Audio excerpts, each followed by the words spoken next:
Lecture 23, Continuous Random Variables. Definition. ACTS, continuous random variable, is a random variable that can be thought of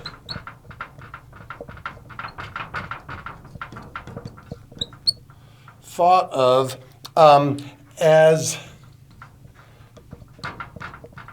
a numerical outcome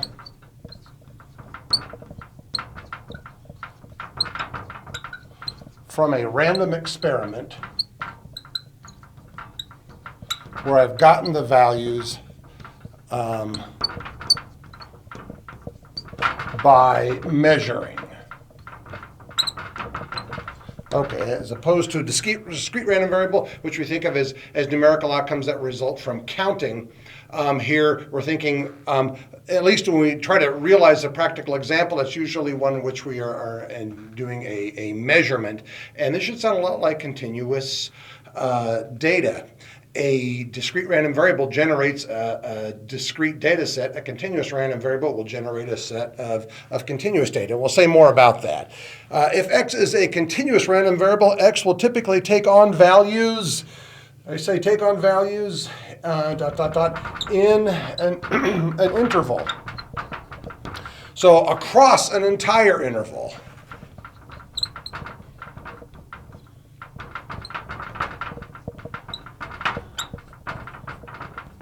Okay, so I want to do a little example here where we have a spinner, such as one that might be part of a board game, and we give the spinner a spin, and we spin the arrow, and what happens, of course, let me draw the picture. This is the picture you need to draw. So I have a circular plate, and let me just dash in the horizontal here. This is the horizontal. All right, so if I were holding it up, and I have, my arrow here. And along the periphery, I have whatever, numbers, letters, whatever has to do with the game. And what I do is I spin the spinner, and it goes round and round and round and round and round, and eventually it comes to a stop. And the angle that it makes with the horizontal, kind of like if you think of in the XY plane, this looks like the positive x-axis, but at any rate, we'll call that angle theta. All right, theta is clearly a random variable. I randomly give it a ding, and it spins and spins until it finally stops somewhere. Theta could be like this, or it could be like this, or it could be all the way around here, et cetera, et cetera, et cetera. Clearly, it can take on any value. Let's see, yeah. Theta can assume any value. And I should say, theta, we're measuring theta measured in degrees. All right, we have to give units. We're doing some kind of a measurement here. We have to have units. So if theta is measured in degrees, theta can assume any value between 0 degrees and 360 degrees. Okay. And I guess I give you some examples here. So, once I spin it, I'm not, when it stops, I don't count to figure out how big theta is. I get out my protractor and I measure. And I give you some examples there. Theta could be, 22.09387 degrees or 118.845 degrees, et cetera, et cetera. The point is, it's not going to be necessarily an integer, a nice whole number. It could be anything, depending on how accurately we can measure. So it takes on all possible values, any value between 0 and 360 degrees. And I make an important note here for a continuous random variable. Because we have a whole interval of values, we have infinitely many values, and it's a what we call an accountably infinite many possible values. It turns out that the probability of any single value has to be 0. Will not be non-zero.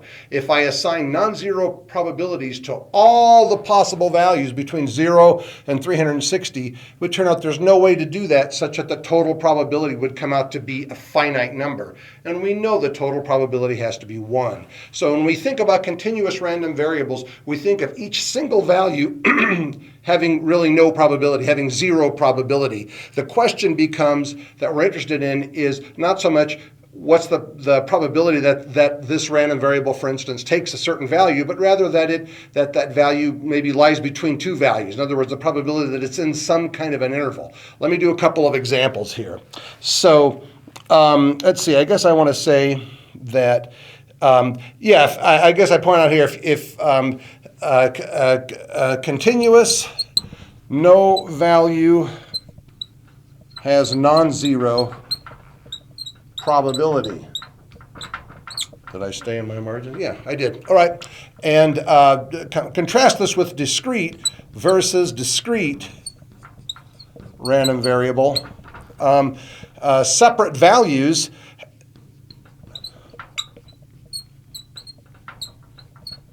actually have non-zero probabilities, right? All the examples we've looked at so far have been discrete random variables, and certainly for a certain value of the random variable, it had a non-zero probability. Okay, so what can we do with continuous random variables then? We start thinking about, the probability distribution. How would we construct that? And I point out there that, so think of our example right here, where I spin the arrow, and suppose that there is no catch or warp in this plate, so that the arrow is free to land anywhere. And if I give it a good hard spin, I can't really possibly predict that it's going to land anywhere or stop at any one angle any more than any other. So we think of the angles as being equally likely. The stopping angles, theta, as being equally likely. So what's the probability distribution? So I guess I want to go ahead and say that, we'll get to this in a minute, but this is actually going to be called a uniform continuous random variable because all the probabilities are equally likely. I mentioned that later. But so let's assume all, let's call them stopping angles, that's what they are, stopping angles theta are equally likely.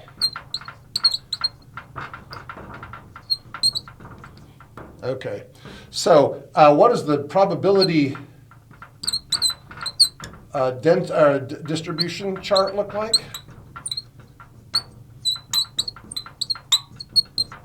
Well, I could have theta, and then I could have probability of theta. But think about it, I have to have infinitely many values. Right? Like that. And over here, each value is going to have probability 0 forever and ever and ever. Right? So this obviously makes no sense. We just cannot think that way, right, for a continuous random variable.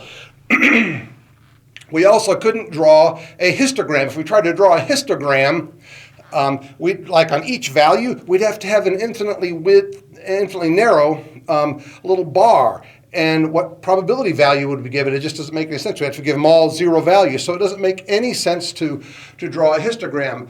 But we can take kind of the idea of a histogram a little farther. We can draw a probability curve. So instead,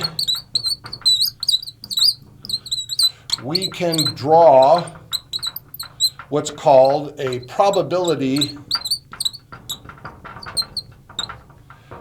density function for theta. And so what does that look like? Well, I guess I have probably enough room right here to draw it. Yeah.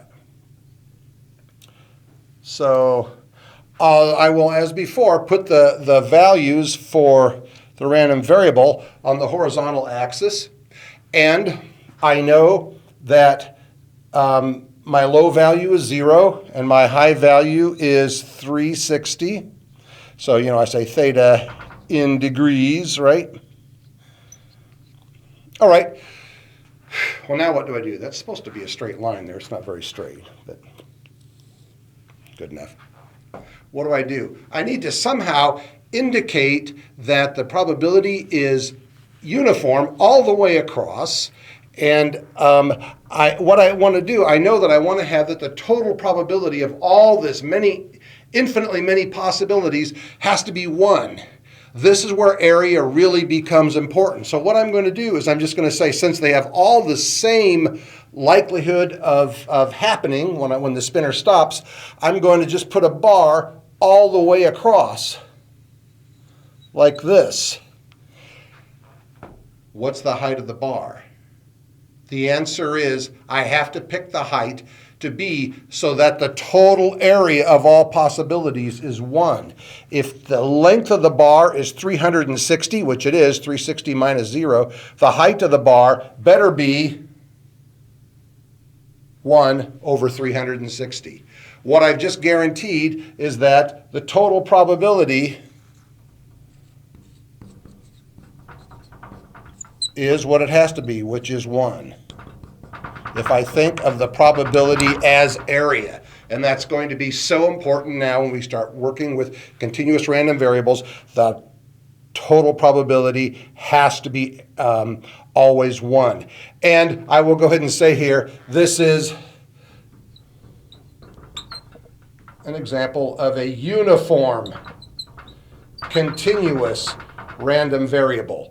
And it's uniform because this is the same all the way across, right? I've run out of room here, but the density function does not vary in height. We'll look at an example where it does in a minute, but it doesn't vary in height. It's the same all the way across, or we can say the theta values are all equally likely. Okay, with that in mind, let's do, I hate to erase that. We'll erase down here maybe. So keep my picture up here so we have that in mind. I want us to do some examples here. And the first one is find the probability that the spinner lands, if I think the thing and it spins around and around and around, that it lands between 44.24 degrees and 78.12 degrees. All right. If you think you can do that, the answer is it's going to involve area. Pause me and give it a try, and I'll do it in a second.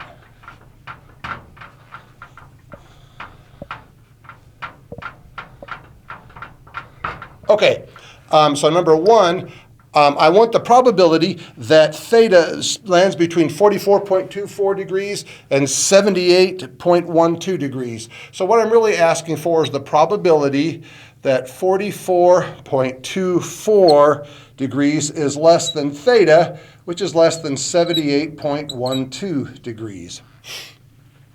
All right, if I look on my chart, and I can make it less than or equal to, if I wish, because including the values right at 44.24 and right at 78.12 changes nothing, because the probability of those are both 0. But let me draw my little picture here. I'm going to redraw that smaller version, and I'm going to say if here's 360 and my height is 1 over 360, clearly not drawn to the same scale. 44.24 is going to be about, probably about right there, I think. That's 44.24 degrees, and 78 is probably about, it's probably about right there. That's 78.12 degrees. What I want, of course, is this area. So the answer is this area, where this means that, right? And it should be pretty easy to see how to get it now. The width is 78.12 minus 44.24, and that works out to be 33.88. The height, of course, is 1 over 360, so the area equals 33.88 times 1 over 360, and that is, I think you get 0.0941, and then the 1 repeats, 1, 1, 1, 1, et cetera, et cetera. Okay, so there's my probability that if I spin this thing It's going to land between, 44.24 degrees and about 78.12 degrees. It lands kind of in that wedge. The probability is there, about 9.4%. Let's see, let me see if I can cram number 2 on here. Number 2 says, find the probability the spinner lands on an angle greater than 209.34 degrees. So I want the probability that theta is greater than 209.34 degrees. Of course, my picture is, I think I have room. My picture is, here's 360, and yeah, I'm on. Okay, that's good. And 209 is maybe about right there. 209.34 is about right there maybe. And so if here is 1 over 360, you should have paused me to see if you could do this, right? It should just come to you. I am going to want this area. So the answer is this area, and that is 360 minus 209.34, that's the width, times 1 over 360. And that turns out to be, what, 0.4185. Okay, so that it's going to be, so where is 209.34? This is 180 if it comes all the way over to here. So 209 is about down here maybe. So, the probability that's going to be, it's going to land here is about 41.85%. All right? So that's how you do these probabilities. They're easy, but area is the key, correct? Okay, let's see. Now, look at the top. Suppose, okay, I'm emphasizing there, we got these values with measurements, right? We didn't get them with counting, and that is so important. Some people get confused. In the middle of working a problem that involves continuous random variables, they start trying to count things because they're just used to discrete random variables, and counting is going to lead to wrong answers. All right, and probably in the next lecture I'll do some examples where we contrast this a little bit more. We contrast discrete and continuous, and you'll be able to see that in fact it's easy to make the mistake of counting, and it will just lead you to wrong answers. Okay. It's easy also not to do it if you're careful. All right, now suppose, I want you to think about something here. Suppose the spinner's board is a little warped, and maybe when I spin it, it goes around, and if it's warped or there's a catch or something in the disc, the arrow rubs across that, and that slows it down, right? So it might be that it's more apt to get stuck there. So it's more likely to get stuck on certain angles than other angles. And what do I say? I say, let's suppose that it's warped like maybe around here so that it tends to catch as it goes across 360 and 0 degrees, right? So right around 0 degrees, which is the same thing as 360 degrees, it's still a continuous random variable that can take on any value, but it might be more likely to take on a value around 0 or around 360 degrees. So what would this new uniform continuous random variables probability density function look like? The PDF, probability density function, of this RV might be, so same as before, 0 to 360. So this is my possible values of theta.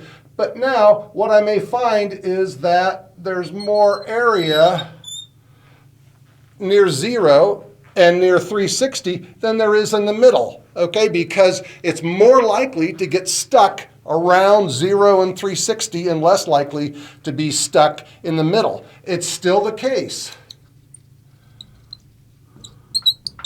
Total area equals 1. It must always equal 1 because the total probability still has to be 1, still has to be 100%. But now I have something very different than I have down here, right? It's pretty easy to compute areas here. If you give me an angle and an angle that I want to be between, we just saw, I did 2 examples where it's easy, and that's because, excuse me, you're just computing areas of rectangles. But this gives me something that's decidedly not a rectangle. So what if you wanted to compute the probability that,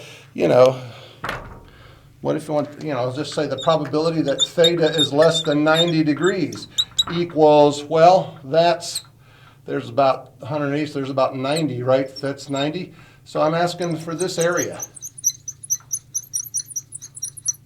This area, right? It equals, I don't have an easy geometric formula for that. It's not a rectangle. In order to get this, I need calculus. All right, so we can't do a random variable like this in this class. All right, we are not able to, at least at this point, we're not able to look at random variables that are continuous, that are non-uniform, because the areas typically are more complicated, and so computing probabilities are more complicated. Okay, so I could stop there, but I guess I give you one more example of a continuous random variable. And if you look up Salvador Dali, you find that he took very short naps. He thought his naps were like a quarter of a second long. So I said, let's just suppose that they are the time for a nap, we'll call it the random variable t, is uniform over the interval 0 to 1/2 second, which seems kind of crazy, but let's just suppose that's true. So t is uniform random variable over the interval 0 to 1/2. Okay, so let's draw the picture here. I'm going to draw it out really elongated here. Here's 0, and way out here I'll make b 1/2. And so what's the height? The height has to be, I guess I'll keep, if it's uniform, we're good. We're saying uniform. So I'm not looking at something like this, right? I'm looking at where it's uniform. That height has to be, well, this is a half. To get an area of 1, this would have to be 2, correct? All right. Why don't you find the probability that he naps for less than 1/3 of a second? All right, see if you can do that. Probability 1. Probability that the random variable t is less than 1/3.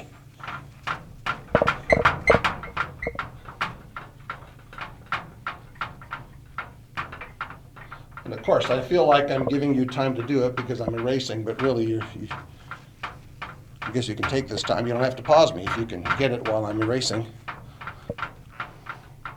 Pause me if you need to, but all right, we'll do it. It should be, well, 1/3 is going to be about right there, right? So let me just draw that in with less than 1/3 is that, right? That area. And of course, the answer is the height is 2 times, well, it's 1/3. We could say 1/3 minus 0 if you like. So it's 2/3. So it's 66.666%, right? Let's do one more. Let's find the probability that he naps between, let's say, 0.2 up to 0.35. So the probability that his nap is between 0.2 of a second and 0.35, 35/100ths of a second. So see if you can do that one.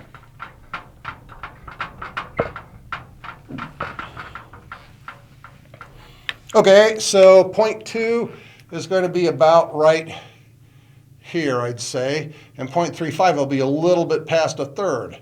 So now we want that area. You might draw the picture twice, right? And so my answer is I'll take 2, the height, times 0.35 minus 0.2. And that's 2 times 0.15, so it's 0.3. So 30% chance his nap will be between 0.2 of a second and 35/100ths of a second. Well, let's stop there.